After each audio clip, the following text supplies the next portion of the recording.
4 o'clock. The regular scheduled meeting of the State Board of Education will come to order. The first thing on the agenda is the approval of the amended agenda. Do we have a motion to approve that? So moved. Do we have a second? Second. All in favor? Aye. Aye. And then we're actually going to go and approve the minutes. So I'd like to approve the minutes from the July 30th meeting. These have been distributed in advance. Do you have a motion to approve? And a second? Second. All in favor? Aye. And then we're going to switch recognitions and budget hearing, just because as gripping though it may be.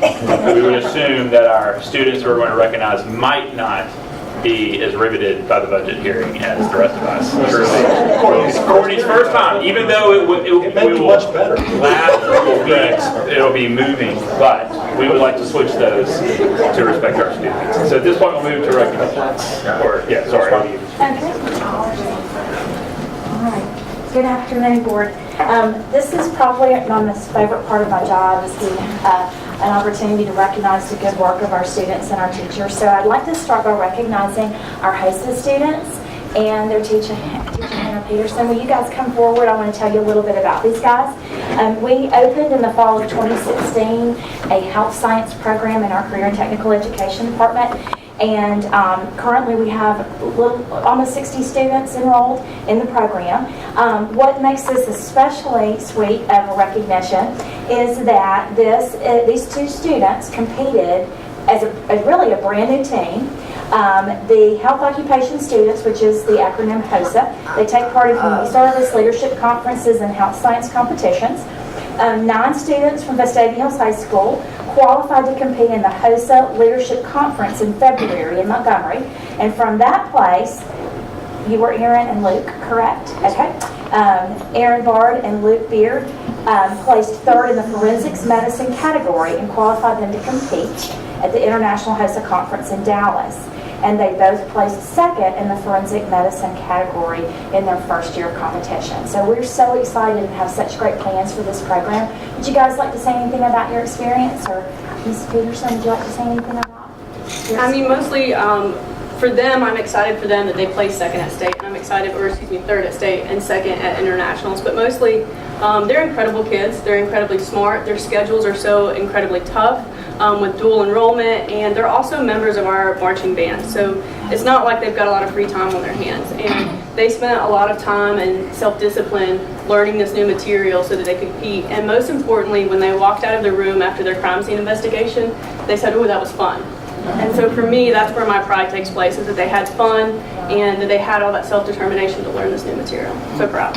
We're so proud of you guys, and thank you for representing our schools so well.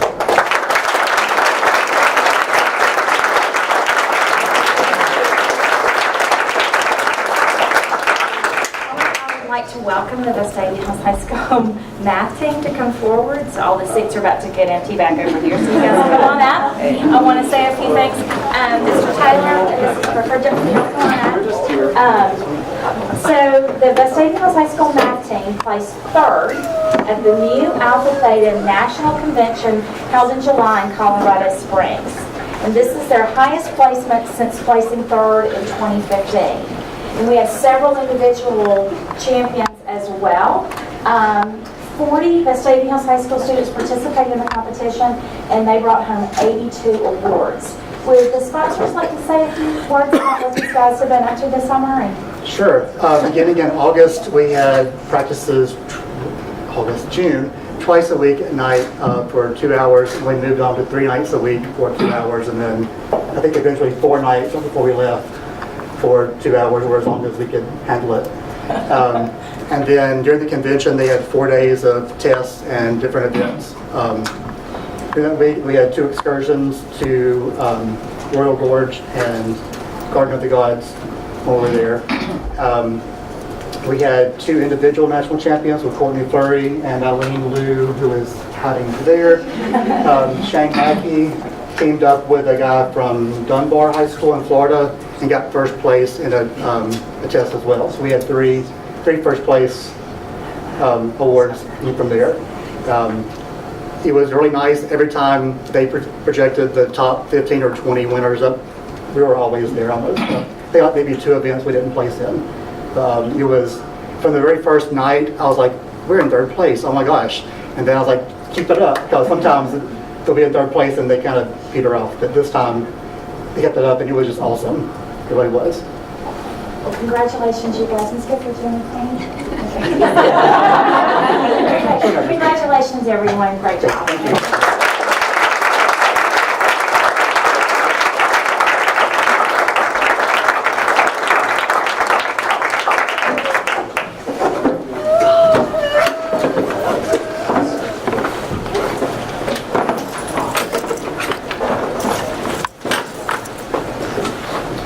Right. We'll move into our budget hearing portion here, and as David said, if you feel the need to leave a little early, now. Thank you all for coming. Board members, as everyone is getting seated, Courtney Brown, our CSFO, is going to lead us through the first of 2 required budget hearings and walk you through that process and highlights of the budget. You've got the documents in front of you. She has produced and gotten ready, and I appreciate the hard work and really fast-paced work in 2 months that it's taken to arrive to this point. So I appreciate in advance the great work on this. Courtney, take us through. Okay, so on the table as you came in is the proposed budget document. This is the required information by the state. And then there's also a public response form there. If you have any questions or comments, we'll be glad to answer those on the next hearing date, which is August 27th at noon. This proposed annual budget booklet includes information on how the budget is prepared. It has a glossary of terms, and then it lists the state requirements for the budget hearings. I have printed the supplemental information sheets in green, and these provide information on the schools portion of the foundation program allocation, the projected enrollment, and projected employees for each school site. And this document, this booklet, is on the website, and so is the PowerPoint presentation. Okay. This is just a little information on how the budget is prepared. Our fiscal year is 10/1 to 9/30. Revenue estimates are gathered from city revenue projections and state allocations. Financial resources have been assigned to the various programs of the school system in an effort to best serve the needs of the student body. The most effective use of these resources is determined by input from parents, teachers, school administrators, and system administrators. Expenditures are budgeted based on prior year actuals and additional estimates for current year. The budget is prepared with a conservative approach, meaning revenues are estimated with a slight increase and expenditures are based on actual experience and anticipated increases. Okay, so the budget process begins with this sheet from the state. It's our state foundation allocation. In the next few slides, I'm going to go over really just talks about all the information that is on this allocation. The first section of information talks about our ADM, and this is the reported average daily membership based on last year's enrollment after the first 20 days of school. So you'll see we had an increase of 52 from last year. The state-funded teacher units is calculated by dividing the ADM in each grade by the FY19 grade divisor as determined by the State Department. We have an increase of 3.5 teacher units from last year. Principals are allotted per school site. Assistant principals, counselors, and librarians are allotted based on school ADM.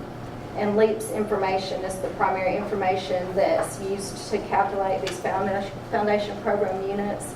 So it's very important that the information we submit is correct. The next section of information is the amounts allocated by the state for specific uses. So you'll see that we received about $23.4 million for salaries. This is an increase of almost $750,000 from prior year. Sorry. And the calculated number of state units is converted to dollars using the minimum salary matrix that as required by the State Department. They gave us $23.4 million for salaries, but just to put this in perspective, last year our total salaries were about $45 million, and that's not including benefits. So we paid twice as much as what we get from the foundation program. And also the state mandated 2.5% raise, costed us about $1.5 million, not including benefits. The next amount, we received $9.3 million for fringe benefits. This is an increase of about $245,000 from prior year. This amount pays for the employer's portion of taxes, FICA and Medicare, the state retirement of 12.41%, health insurance of $9,600 per year, unemployment, and then personal and sick leave days. The next amount, other current expense of $8 million. This is our allocation, and it's based on an amount determined annually by the legislature. Each school system is given an allotment based on their share of total units. This money has more flexibility than the other categories because it can be used on operating expenses or salary expenses. And we use this money mostly to help pay for support salaries. The next amount, classroom instructional support. The total of all these comes up to about $945,000, and this is an increase of $155,000 over last year, with the textbooks making up the largest increase of $113,000. These funds are designated as follows: student instructional materials of $243,000, technology of $136,000, library enhancements $43,000, professional development $40,000, and textbooks $500,000. All of these rates are calculated per unit, with the exception of textbooks, which is calculated on an ADM rate. And these rates are determined by the legislature as approved in the ETF appropriations bill. So our total increase of about $1.5 million for the foundation program from last year. Okay, this slide just shows our foundation program units by school, and it's summarized from the LEA unit breakdown, which is this sheet that the state sends us, which is used to identify ADM and program units allocated for each school. Okay, here's more from the state allocation sheet. We will receive about $34.6 million from the Foundation Program Education Trust Fund. This is an increase of $683,000 from last year. This is mandated through a 10 mil equivalence in local property tax that each local school system commits to the Foundation Program. And this is funded by your state income tax, your state sales and use tax, and state utility tax. And then this is distributed to us over 12 equal monthly payments throughout the year. Next, we're allocated about $286,000 for nurses. The State Department gives us a set amount per district, and then we get an amount per student. Funds not expended for nurses' salaries and fringe benefits may be used for supplies and equipment used exclusively by the school nurses. The next amount is our technology coordinator. We receive about $55,000 to use toward the position of a district technology coordinator who meets the job descriptions and qualifications established by the State Board of Education. Our transportation allowance is $253,000. The operating allowance of $217,000 is to be used to operate the school's buses for the year. Each system earns personnel based on the number of buses running qualified routes, and this also includes an allocation for fuel based on route miles. The fleet renewal funds of $35,000 must be spent for new bus purchases or debt payments for new buses. And we normally just set that money aside every year until we get enough money to pay for a new bus, because they're a lot more than $35,000. And then we will receive about $1.7 million for capital improvements of public school facilities. This also requires a match of local revenues, and we'll talk about that in just a minute. But this is, the match can be made through local revenues or through debt payments from local funds.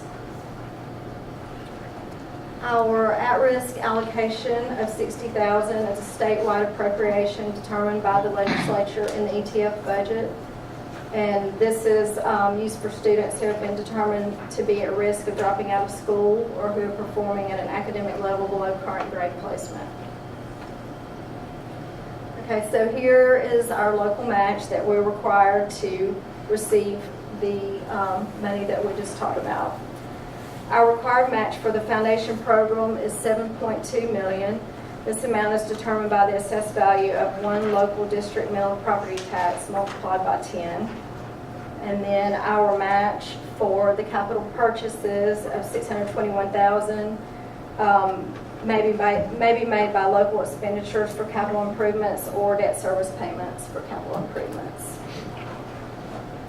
Okay, so that's pretty much a summary of everything that we get from the state foundation. So we're going to go here. This is our general fund budget and talk about how these amounts are spent. So at the very top, you'll see the state revenues in the amount of $35 million. We've just went over those in the previous two slides, so I'm not really going to talk much more about these, but these are all from our foundation program. We have federal revenues of $0 that are recorded in the general fund because these federal revenues are recorded in the special revenue fund. We get about $2 million of federal revenue money every year, but they're primarily for the special education program, which is about $1.3 million, and then the child nutrition program, which makes up the rest of it. We don't have much discretion on how we use those funds because they have to be spent subject to federal guidelines. But I will say the special education program is the largest unfunded federal mandate that we have. We spend about twice as much in program expenditures as we get in federal revenue each year. The next amount is our local revenues of $39.4 million. These are primarily from our ad valorem taxes, and we get a small amount from sales tax. And at this date, in 2018, we've received 100% of the amount that was budgeted for 2018. So for 2019, we have increased our budgeted amount by about 3%, and this is based on the expectations of and discussions with city management. And then other revenues, that's just the money we get on interest income and other miscellaneous items.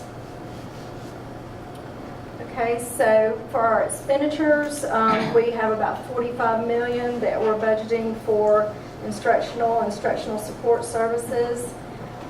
This pays for items such as personnel costs, classroom instructional supplies, software, other technology, textbooks, counselor registrar supplies, testing services, etc. And I want to point out that this makes up about 76% of our total expenditures. The next section, operations and maintenance of $7 million. We pay for personnel costs, utilities, telephone, insurance, maintenance and custodial supplies. Our SROs are in this. We pay about $550,000 per year for those. Building and repairs and other purchase services related operations and maintenance of our facilities. The auxiliary services of $333,000, that's our transportation operations, and we've already talked about that a little bit with the state foundation. General and administrative services are budgeted at $4.8 million. These expenses include our central office salaries and benefits, any professional services such as attorney fees, audit, bank charges, some technology services, office supplies, etc. This amount is about 6% of our total expenditures. Capital outlay, I have that as is 0 for the general fund because these amounts are going to be, the amounts are going to be transferred out to the capital projects fund, and that's where we account for our building and facilities capital improvements. Debt service expenditures, our total principal and interest payments for the year are about $3.3 million. And then we get to our operating transfers. We have transfers to the CMP for the state mandated salary increases and fringe benefits. We have transfers to and from our local schools.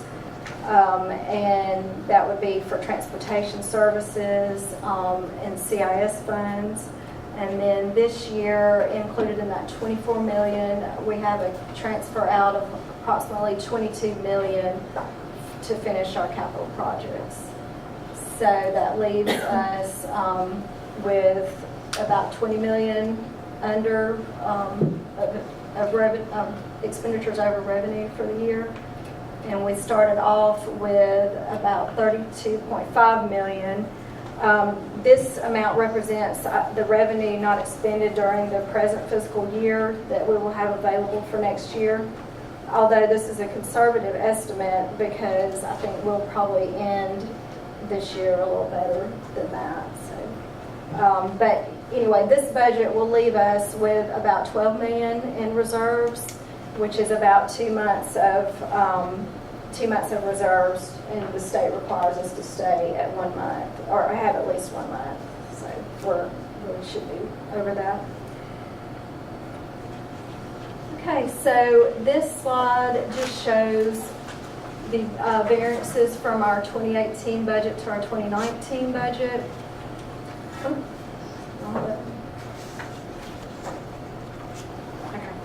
I just wanted to point out, you know, we're budgeting about $5 million more in revenues from prior year. The main increase is going to be for the ad valorem. We're expecting to get about 3% more than we had budgeted for the prior year. And then we're also getting about $1.2 million from the Jefferson County Commission 1 cent sales tax.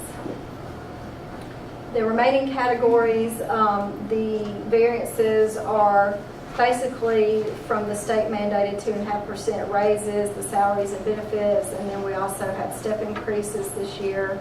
And then we just had some actual costs that exceeded budget from last year. And then we have the $22 million transferred to the capital projects fund for construction. Okay, this slide just shows our revenues. You'll see that our local revenue is 52% of our budget, and then our foundation programs are 48%. And expenditures, I want to point out that instructional services are 61% of our budget, and instructional support is 15%, so that's about 76% of our budget is instructional and instructional support, which is what it should be because that's what we're here to do. Okay, this slide just shows our projected salary and benefits cost. It's for 2019, our salaries and benefits are about 83% of our total expenditure budget. And this is where we need to be. We need to be under 85% so that leaves us at least 15% of our budget for debt service and general operations. Okay, this slide, I just summarized this slide from the green sheets that are in the proposed budget document. This is just showing how many teachers that we're funding locally. So we've got almost 96 units that we fund locally for 2019. Okay, capital outlay. We have about $22 million in the general fund reserve that we're going to use for capital outlay. We are getting the 2.3 that I talked about from our foundation allocation. And then we have about 3.5 million left of our bond funds. So those amounts less the current debt that we have to pay for the leveraged amounts leaves us with about 27 million that we're going to be using for capital projects this year. And that is it. So if anyone has any questions, I'll be glad to try to answer them. If not, you can fill out one of the forms on the table and we'll be glad to address them at our next hearing. I want to point out a few things just as a quick review. Is the budget, of course, looks very good, and you saw revenues versus expenditures. The main difference being the amount that's in the general fund heading toward construction, which is a part of this board's plan and has been for several years. So that is in keeping with the idea that we would finish these projects with a 2-month reserve, and that's where we're heading. We think that's conservative. Another thing to point out is the number 96, that number of teacher units that essentially are locally funded. And because of the commitment of this city and over 52 mills of taxes that are paid to this system locally, that's why that pie chart you saw shows 52% of our operation is locally funded. Well, that results in a lot of things we can provide for our students. The support for personnel numbers that Courtney showed you, it shows things that may not otherwise be seen. For instance, you see there's some money provided for nurses, but that doesn't account for all of our school nurses. There are no dollars from the state attached to school resource officers, so this board covers all costs associated with school resource officers. So there's a lot of value add to the tax commitment that's made in the city here. I think that's important and comes out in these numbers that Courtney's given us.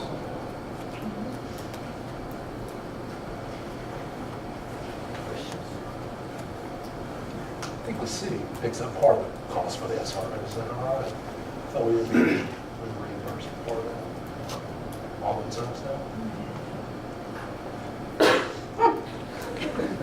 Okay.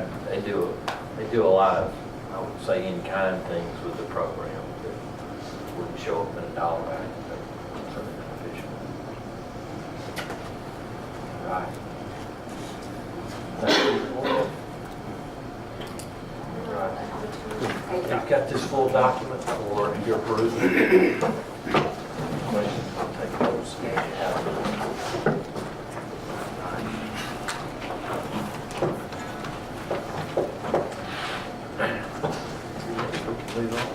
We'll move on to item 6, consent items, and I would recommend the board approve consent items related to out-of-state or overnight field trips and disposal of property. You've heard the superintendent's recommendation around consent items. We have a motion to approve. Second. Second. All in favor? Under business, item 7, letter A, I recommend the board approve change order number 3 with Wyatt General Contractor LLC in the amount of $79,622 for additions and alterations to Vestavia Hills Elementary West, Package A, new kitchen cafeteria. For the superintendent's recommendation, do we have a motion to approve? Do we have a second? Second. Any discussion and or commentary? All right, all in favor? Board members, items B, C, D, E, and F are revised board policies. B is 4.1, security access to schools. C is board policy 4.11, political activity. D is board policy 5.1, employee qualifications and duties. E is 5.18, drug and alcohol testing of safety-sensitive employees. And F is board policy 6.15, student searches. These are policies that we'll lay on the table until our next regular scheduled board meeting in order to have any feedback or comment on these, and we'll bring a recommendation to you in the September 10th meeting. Item G, I would recommend the board declare the remediation of mold at the Berry campus to be an emergency situation and to accept a proposal by Lakeshore Environmental Contractors LLC to perform the work necessary in the amount of $178,238 as submitted. For the superintendent's recommendation, do we have a motion to approve? So move. Second? Second. Any questions? I'd like to give a little background to you on this particular situation. Dr. Martin, Brennan, You're hiding back there. Just a little background from the board, please, and then I'll ask Mr. Brennan to give you some particulars. People, that's fine. Okay, this was mold found throughout the campus at varying limited areas. We knew we might have a presence of mold back when we did our early investigations of the building, but the environmental consultant recommended we wait until we get into the actual demolition of the areas to expose the ceilings to make sure we're getting all the areas at once. Did a complete assessment of the entire building, found all the areas that might contain mold, put a report together, remediation activities, got 3 proposals for this work, and now we're remediating all the mold from the building now when we know we can control all the leaks, control the heating and cooling and ventilation in the building, and get our hands around it so that it's no longer an issue from here moving forward. So this will move in conjunction with construction, and the mold will be removed in the areas that there is, and then all the other areas, the majority of the building doesn't have it and isn't a concern, so they'll keep going with construction in those areas.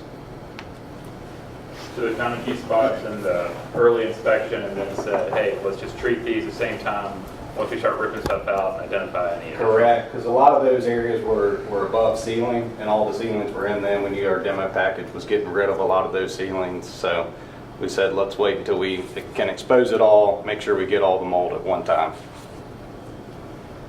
One of the important pieces of our recommendation to bring to you is make sure we're in compliance with Alabama's bid law. Mr. Boone to review that. How would you? Yes, sir. If you'd like me to comment, Alabama law allows city school boards to award construction contracts without inviting competitive bids in an emergency situation. What is an emergency situation? An emergency situation, an example would be that if a city needed to buy a garbage truck to collect garbage, the garbage can't sit on the street during the bid time. So that is clearly an emergency situation. My opinion in this matter is that this is definitely an emergency situation for more than 2 main reasons. One is the health, safety, and welfare of our children. Got to get rid of the mold. Number 2 is we have known since we bought the Barrier property in October of 2016 that time is of the essence. We have been over and over the construction schedules. It's going to be a tight fit on opening school in August of 2019. This contract provides that this work will be completed in 27 days. We can't bid it in 27 days. Furthermore, we can't delay this project for 27 days to invite competitive bids. So, my recommendation to this board after discussing this matter with the superintendent and Vernon Bell is to approve this bid and this contract on an emergency basis. Last comment. Alabama law requires that the emergency be declared in writing by the governmental body. So our minutes need to show that this board found this situation to be an emergency. Any questions?